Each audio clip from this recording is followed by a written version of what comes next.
ഏലിക്കുട്ടിയെ, കൊച്ചുകുഞ്ഞ് ഇന്നലെ വന്നില്ലോടി? രാത്രിയോഗം കഴിഞ്ഞ് വരില്ലെന്ന് പറഞ്ഞായിരുന്നു. രാവിലെ വരുമെന്നാ പറഞ്ഞത്. രാത്രിയും പകലും പ്രാർത്ഥനയും പറഞ്ഞ് നടക്കാം. നിന്റെ മക്കളുടെ കാര്യങ്ങൾ ആര് നടത്തും?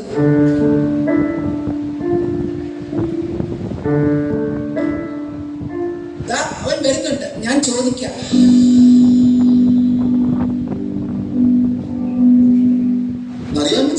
എടാ കൊച്ചുകുഞ്ഞ്, നിന്റെ അമ്മയുടെ സ്ഥാനത്ത് നിന്ന് പറയുക. പ്രാർത്ഥന എന്നും പറഞ്ഞ് നീ ഇങ്ങനെ കുടുംബം നോക്കാതെ നടന്ന ഇതിങ്ങളുടെ ഗതി എന്താകും? അമ്മച്ചി, ആത്മാവിനുള്ള ആഹാരമല്ലേ പ്രാധാന്യം. അത് നിങ്ങൾക്ക് വേണ്ടതിന് അധികം. നിനക്കത് മതി. പക്ഷെ ഇവളും നിന്റെ മക്കളും എടാ വേണ്ട, ഞാനൊന്നും പറയുന്നില്ല. നല്ല ഒരു ചൂട് കാപ്പിയും കരുതേ. മറിയാമ്മച്ചിക്ക് വേണം കേട്ടോ. എനിക്ക് നിന്റെ കാപ്പിയൊന്നും വേണ്ട. എന്റെ മറിയാമ്മച്ചി, നീ കാപ്പി. അത് പിന്നെ കാപ്പിപ്പൊടിയും ചക്കരയും ഒന്നുമില്ല. മക്കള് ഇന്നലെ വൈകിട്ട് മുതൽ ഒന്നും കഴിച്ചിട്ടില്ല.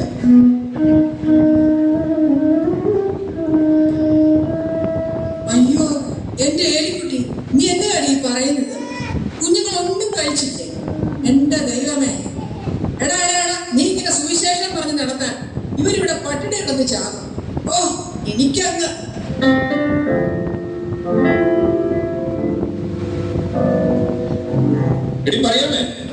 നീ ഇവിടെ നിൽക്കുവോ? അത് പിന്നെ ഏലിക്കുട്ടിക്കും മക്കൾക്ക് ഇവിടെ കഴിക്കാൻ ഇവിടെ ഒന്നുമില്ല. ഇവൻ ആത്മാവിനുള്ള ഭക്ഷണം കഴിച്ച് ഏമ്പക്കോൻ വിട്ടിട്ട് ഇപ്പോൾ ഇങ്ങോട്ട് വന്നതേ ഉള്ളൂ. എടാ കൊച്ചുകുഞ്ഞ്, നീ ഇങ്ങനെ പാട്ട് ഉപദേശവും ഉപവാസവും ഒക്കെ ആയിട്ട് നടന്നാൽ ഇവിടുത്തെ അടുപ്പിൽ എങ്ങനെ തീ പുകയും? കർത്താവ് എന്നെ നിർബന്ധിക്കുന്നു. ആത്മാവിന് എരിവുള്ളവരാകാൻ കർത്താവ് എന്നെ നിർബന്ധിക്കുന്നു. എനിക്ക് ചുറ്റുമുള്ളവരെ കർത്താവ് എന്നെ ഏൽപ്പിച്ചിരിക്കുന്നു. പാപത്തിന്റെ ചുഴിയിൽ വീണു പോകുന്ന ഈ തലമുറയോട് സുവിശേഷം അറിയിക്കുവാൻ കർത്താവ് എന്നെ നിയോഗിച്ചിരിക്കുന്നു. ഓ മണ്ണാ കേട്ട. എടാ, ഞാനും പള്ളിയിൽ പോകും. രാവിലെ വൈകിട്ടും കുടുംബമായി പ്രാർത്ഥിക്കും. പക്ഷെ നീ പറഞ്ഞ എന്നതാ ആ എരിവുണ്ടല്ലോ, അതെ ഇവിടെ ഉണ്ടാക്കുന്ന നല്ല മീൻകറി കൂട്ടുമ്പോഴേ എനിക്ക് ആ സാധനം ഉണ്ടാകാറുള്ളൂ. മനുഷ്യ, നിങ്ങൾ കൊച്ചുകുഞ്ഞിനെ ഉപദേശിച്ച് ദൈവഭാവം പഠിച്ചു വെച്ചല്ലേ? നിങ്ങൾ അങ്ങോട്ട് മാറ്റി, ഞാൻ പറയാം. എടാ കൊച്ചുകുഞ്ഞ് ഉപദേശി. എടാ നീ ആരാണെന്നാ നിന്റെ വിചാരം? പൗലോസ് അപ്പോസ്തലൻ, ഏലിയ, എലീശ, വീടിന് കാക്കാശിന് കൊള്ളാത്തവനെ സ്വന്തം വീട് നന്നാക്കിട്ട് നാട് നന്നാക്കാൻ പോകണം. വിവരം കെട്ടവനെ.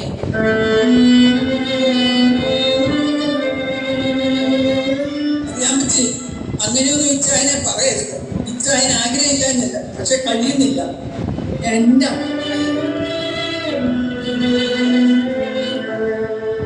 ദൈവം എന്നെ നടത്തുന്ന വഴികളിലൂടെ ഞാൻ സഞ്ചരിക്കുന്നു.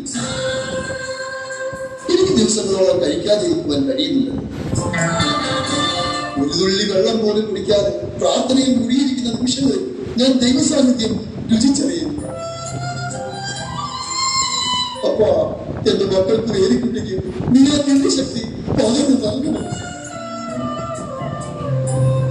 ദിവ്യശ്രീ കൊച്ചുകുഞ്ഞ്, ദിവ്യതേജസ്സിൽ ഇവിടെ തന്നെ ആസനസ്ഥനായാലും ദിവ്യന്റെ മക്കളെയും ഭാര്യയും ഈ ചാക്കോച്ചനും ഭാര്യയും ഞങ്ങളുടെ വീട്ടിൽ കൊണ്ടുപോയി വയറ് നിറച്ച് ഭക്ഷണമൊക്കെ കൊടുത്തിട്ട് ഈ പട്ടിണി കൊട്ടാരത്തിലെ ദിവ്യശ്രീ പട്ടിണി രാജാവിന്റെ കൊട്ടാരത്തിലേക്ക് തിരികെ കൊണ്ടുവിടാൻ സമ്മതമാണോ?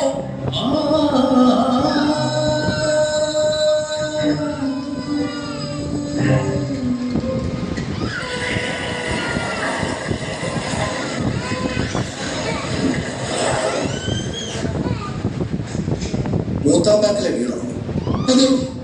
കൊച്ചുകുഞ്ഞ് ഉപദേശം അത് ഞാൻ തന്നെയാണ്. കൊച്ചുകുഞ്ഞ് ഉപദേശി ഞാൻ ആവശ്യമില്ല. വളർത്താൻ കാണുന്ന സാധനങ്ങളെല്ലാം ഇവിടെ ഇറക്കി വെക്കാൻ ആരെങ്കിലും കൂടി എന്നെ ഒന്ന് സഹായിക്കണം. ചിലപ്പോ ദൂരെയാണേ. ഇതല്ലേ എന്തിനാ ഇവിടെ ഇറക്കുന്നത്? ഇതെല്ലാം എന്റെ മുതലാളി ഉപദേശിക്ക് വേണ്ടി കൊടുത്തു വിട്ടതാണ്. ഒരു മാസത്തേക്കുള്ള സാധനം: അരി, മുളക്, പയറ്, പരിപ്പ്, ചക്കര, കാപ്പിപ്പൊടി, ഏത്തക്ക പഴുത്തത്, ഏത്തക്ക പച്ച എന്നുവേണ്ട സകല സാധനങ്ങളും. എന്റെ മുതലാളിയെ ഇന്നലെ ഉറങ്ങിയിട്ടില്ല. എന്റെ മക്കൾക്ക് വിശക്കുന്നു, നീ അവർക്ക് ഭക്ഷണം എത്തിക്കണം. എന്റെ മക്കൾക്ക് വിശക്കുന്നു, നീ അവർക്ക് ഭക്ഷണം എത്തിക്കണം. അത് കർത്താവ് എന്റെ മുതലാളിയുമായിട്ടുള്ള ഇടപാടാണ്. എനിക്കറിയില്ല. രാവിലെ എന്നെ വിളിച്ച് സ്ഥലവും വീട്ടിലൊരു പേരുമെല്ലാം മണിമണിയായിട്ട് പറഞ്ഞു തന്നിട്ട് ഇതെല്ലാം ഇവിടെ എത്തിക്കാൻ പറയും. അല്ല വന്നേ, നമുക്ക് ഇറക്കണ്ടേ? എനിക്ക് ഉച്ചയ്ക്ക് മുമ്പ് തിരികെ എത്തേണ്ടതാ. കുറച്ച് ദൂരമുണ്ടേ. എടാ കൊച്ചുകുഞ്ഞ്, രാത്രി മുഴുവൻ നീണ്ടു നിന്ന പ്രാർത്ഥനയോ കഴിഞ്ഞ് ക്ഷീണിച്ച് വന്നതല്ലേ നീ. ഞാനും ചാക്കോച്ചാനും കൂടി അതൊക്കെ അകത്തേക്ക് വെക്കാം. ഏലിക്കുട്ടി, നീ കൂടെ വാ. എവിടെ ഇതൊക്കെ ഇറക്കി വെക്കേണ്ടതെന്ന് ഒന്ന് പറഞ്ഞതാ. എന്നാ വാ.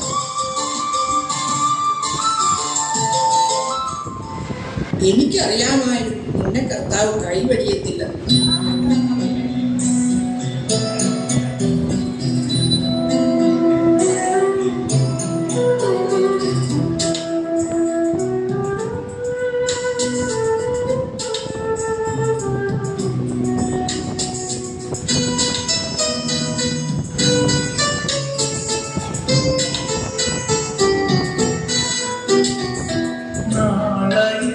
കുന്തൻ മനസ്സിൽ ലവലേശം ഭാരമില്ല. ഓരോ നാളും ദൈവം എന്നെ ഓർക്കുന്നു.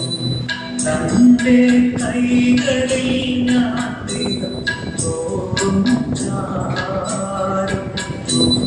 തന്റെ കൈകളിൽ ഞാൻ ദൈവം തോറും ചാരും.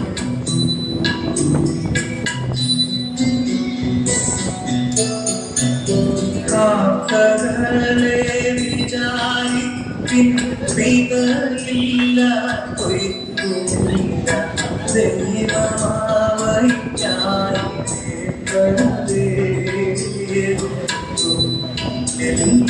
പുഷ്പങ്ങൾ പൂവൻ ശോഭനങ്ങൾ പുഷ്പങ്ങൾ പൂവൻ ശോഭനങ്ങൾ. എന്റെ ദൈവം മഹത്വത്തിൽ ആർദ്രവാനായി ജീവിക്കുമ്പോൾ സാധുനായി തോടി ക്ലേശിപ്പാൻ ഏതും കാര്യമില്ലെന്നെ ഉള്ളം ചൊല്ലും. ഏതും കാര്യമില്ലെന്നെ ഉള്ളം ചൊല്ലും.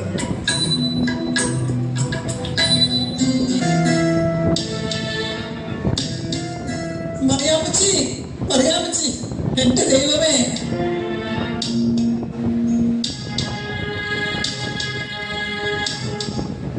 ഏലിക്കുട്ടി, നീ ഇങ്ങനെ വെപ്രാളപ്പെടാതെ.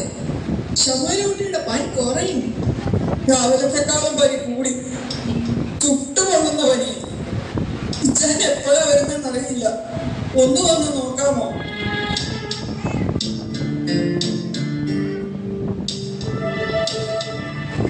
മോനെ ശമൂവേൽകുട്ടി, കണ്ണു തുറക്ക് മോനെ. മറിയാമ്മച്ചിയാ വിളിക്കുന്നത്. ഒന്ന് നോക്ക് മോനെ. അയ്യോ മോനെ. കരയാതെ ഏലിയാമ്മേ. എന്റെ മോനെ, എന്റെ മോനെ.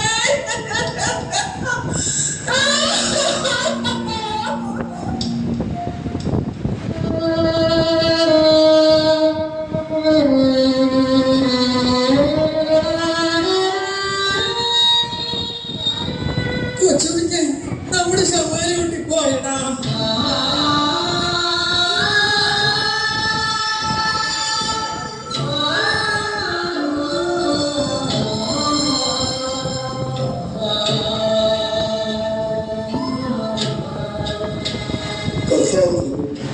കർത്താവ് എടുത്തു.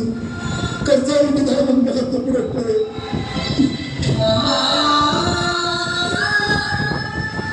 ദുഃഖത്തിന്റെ പാനപാത്രം കർത്താവിന്റെ കയ്യിൽ തന്നാൽ സന്തോഷത്തോടു വാങ്ങി ഹല്ലേലൂയ പാടിയിടും ഞാൻ.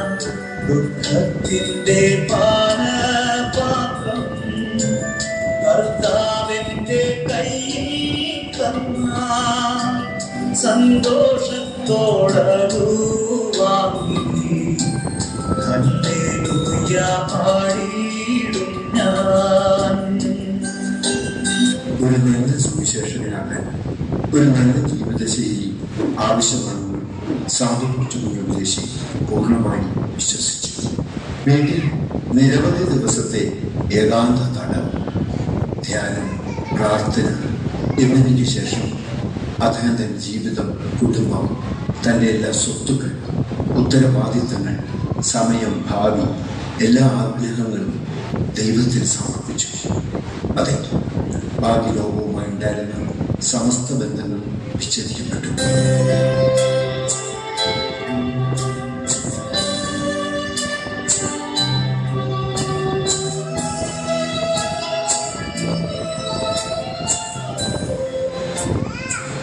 വെളിച്ചമധികം കടന്നു ചെല്ലാത്ത ഒരു നിലവറയിൽ താമസമാക്കി. ദൈവത്തെയും ദൈവവചനത്തെയും കുറിച്ചുള്ള അറിവിൻ്റെ ആഴം വർദ്ധിപ്പിക്കുന്നതിനായി വായനയിൽ കൂടുതൽ സമയവും ചെലവഴിച്ചു.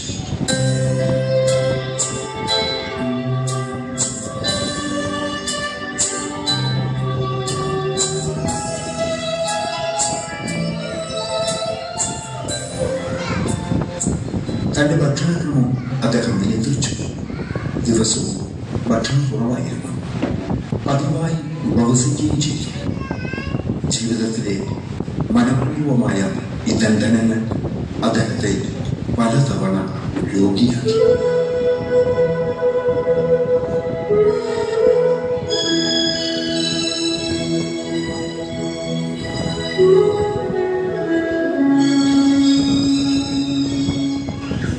അങ്ങനെ 1945 സാധു കൊച്ചുകുഞ്ഞ് ഉദ്ദേശി കഠിനമായ രോഗബാധിതനാവുകയും നവംബർ 30 രാവിലെ 8:45 അദ്ദേഹം തൻ്റെ ഗീതത്തിൽ എഴുതിയതുപോലെ ശുദ്ധരോടൊന്നിച്ച് ആനന്ദിപ്പാൻ ലോകത്തെയും അതുള്ള എല്ലാറ്റിനെയും ഉപേക്ഷിച്ച് തൻ്റെ നാഥൻ്റെ സന്നിധിയിൽ ചേർന്നു.